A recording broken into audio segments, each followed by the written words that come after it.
Good evening. Tonight we celebrate the contributions of Chinese Australians and the rich diversity of modern Australia.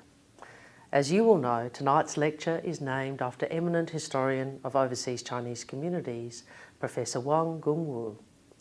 Professor Wang and his family's path has been similar to my own: origins in China, life in Malaysia and settling in Australia. Professor Wang travelled from Malaysia to Australia in the 1960s to teach at the Australian National University, and he played a key role in making ANU one of the leading global centres of China studies. At the same time, my dad came from Malaysia to study in Australia on a Colombo Plan scholarship. Australia has undergone profound change since then, when my parents first met. We have worked to become a thriving, inclusive society, one that celebrates its diversity and the strength this gives us. This modern Australian identity is an asset, an element of our national power that few countries can match.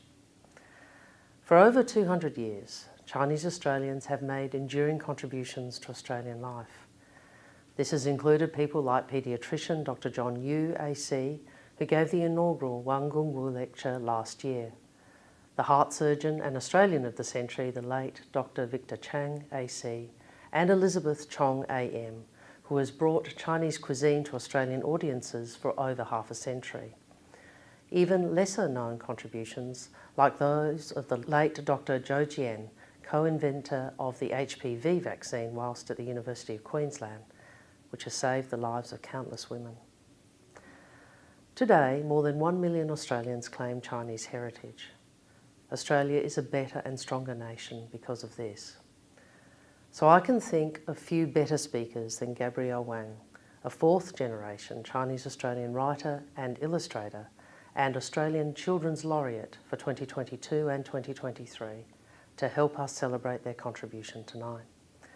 Gabrielle's writing uses Chinese characters and stories to bring more diversity to Australian children's literature, and her works have shown a generation of young readers who we are, what we value, and what we are made of. Her story, like mine, like Professor Wang's and like many of yours, are part of the story of Australia.